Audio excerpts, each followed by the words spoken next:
Coucou tout le monde, bienvenue sur ma chaîne.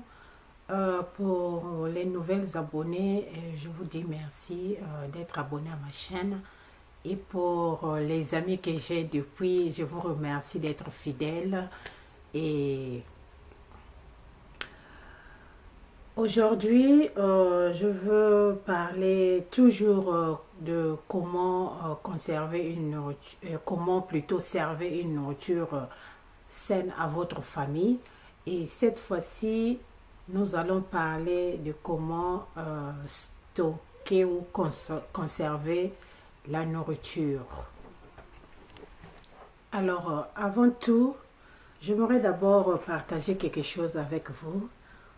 Je pense que l'année 2014 est une année très bénissante pour moi. Et j'ai reçu des cadeaux. Et j'ai reçu ce pagne qui vient de l'Afrique. Voilà. Et c'est mon beau-frère, plutôt mon beau-frère qui me l'a envoyé. Et j'ai reçu ce t-shirt. Et ça doit être le football ou handball de l'université de Michigan. Donc c'est un t-shirt de Michigan. Et ce parfum, c'est la ligne de Beyoncé. Et il y avait un gel de douche ici que j'ai déjà utilisé. Alors ça, c'est une collègue de service qui me l'a offert. Vraiment, je suis très bénie et je suis vraiment très reconnaissante et je vous dis merci. Et passons au sujet du jour. Alors, comment conserver la nourriture?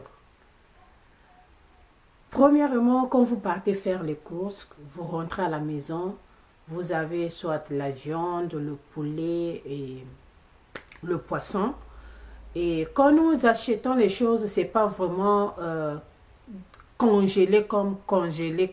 C'est pas vraiment congelé. Alors, arrivé à la maison, qu'est-ce qu'il faut faire? Par exemple, comme la viande. Si c'est une viande que vous n'allez pas préparer en style européenne, si c'est une viande que vous allez préparer en style africain, c'est-à-dire en petits morceaux, vous coupez déjà votre viande en petits morceaux et vous pouvez, si vous voulez, vous pouvez mettre ça au feu pendant peut-être 5 minutes. Ne mettez pas de l'eau, peut-être un peu de sel.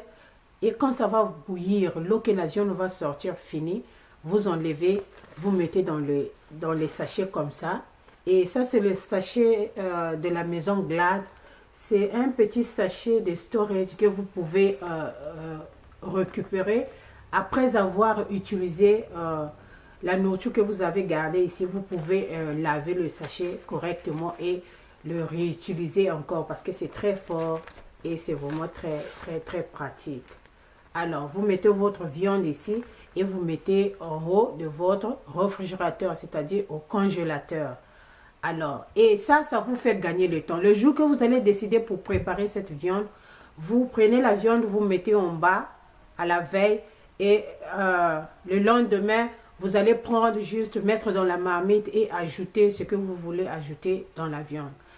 Le poulet aussi, vous pouvez faire la même chose. Prenez le poulet, coupez en morceaux, quand vous voulez le faire, coupez en morceaux, faites passer un peu au feu pendant 5 minutes, jusqu'à ce que le jus que fait sortir le poulet finit.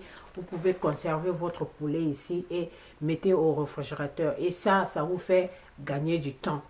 Et si vous ne voulez pas, vous pouvez juste couper et puis mettez dans des sachets comme ça.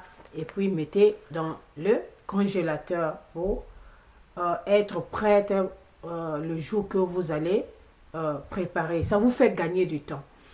Alors, autre chose pour le poisson, deux fois on achète le poisson qui est déjà vidé et deux fois on achète le poisson qui n'est pas vidé et deux fois on achète le filet du poisson.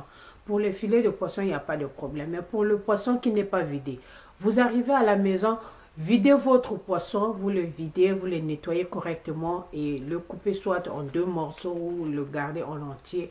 Toujours mettez dans des sachets comme ça et mettez dans votre congélateur. Et le jour que vous allez le préparer, ça vous fait gagner de temps. Vous n'avez plus le temps d'aller faire le poisson tout. Vous prenez, vous le mettez en bas la veille, ça se décongèle. Le next day, vous mettez vos assaisonnements et vous préparez le poisson à votre façon.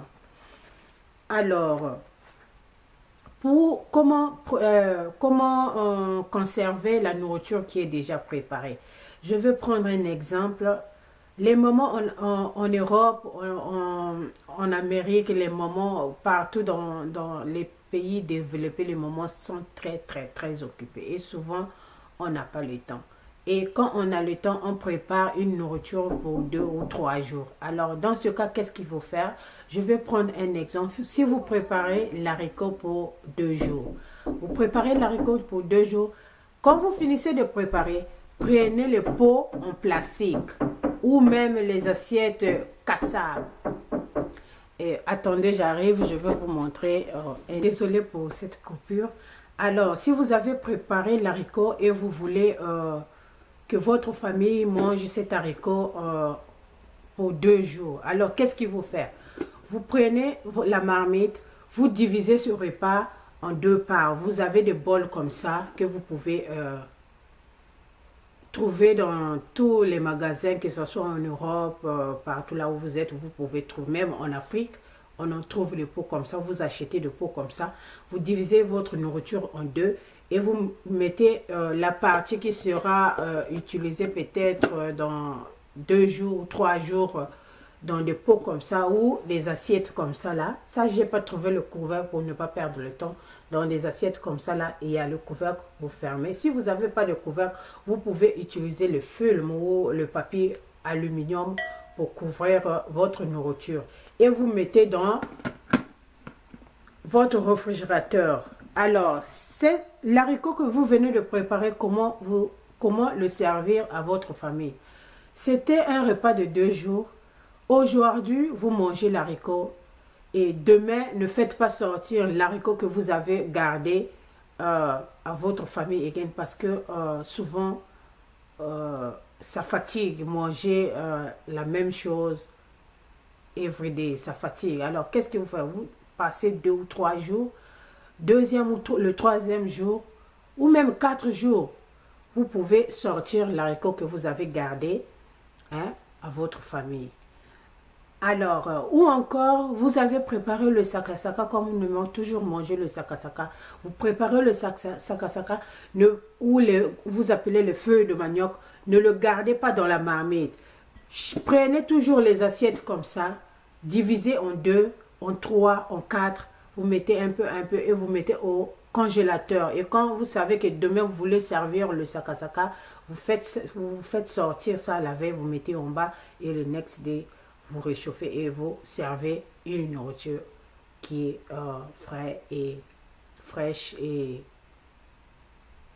à votre famille, et pour éviter tout cela, pour éviter des bactéries. Parce que si vous gardez seulement dans la marmite et chacun vient, se sert, et celui qui vient là-bas se sert, on ne sait pas qui a lavé les mains, qui n'a pas lavé les mains, et tout ça là, ça cause des bactéries. Puis laisser une nourriture comme ça, au lieu qu'une partie soit contaminée par des bactéries, allez, toute la nourriture sera contaminée par des bactéries.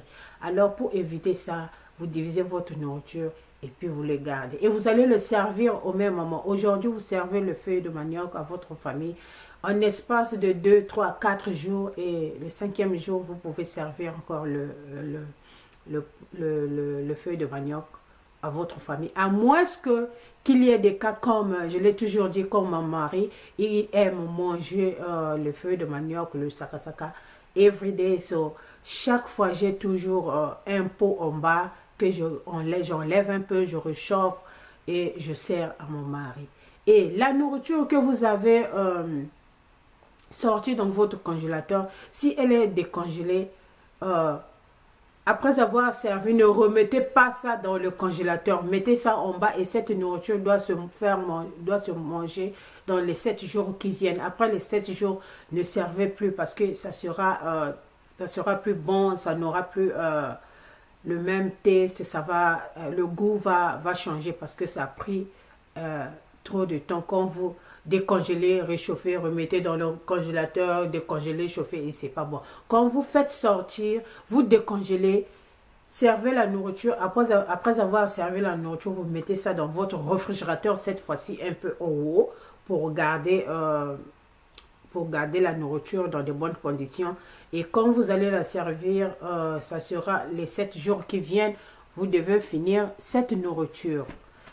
Alors, qu'est-ce qu'il y en avait encore que je voulais partager avec vous? Et toujours réchauffer la nourriture. Toujours réchauffer la nourriture. Quel que soit, vous n'avez pas le temps, vous êtes trop pressé, vous voulez manger rapidement et puis partir au boulot, je ne sais pas où, faire quelque chose d'autre. Prenez le temps toujours de réchauffer la nourriture. Les bactéries sont toujours là, on ne sait pas.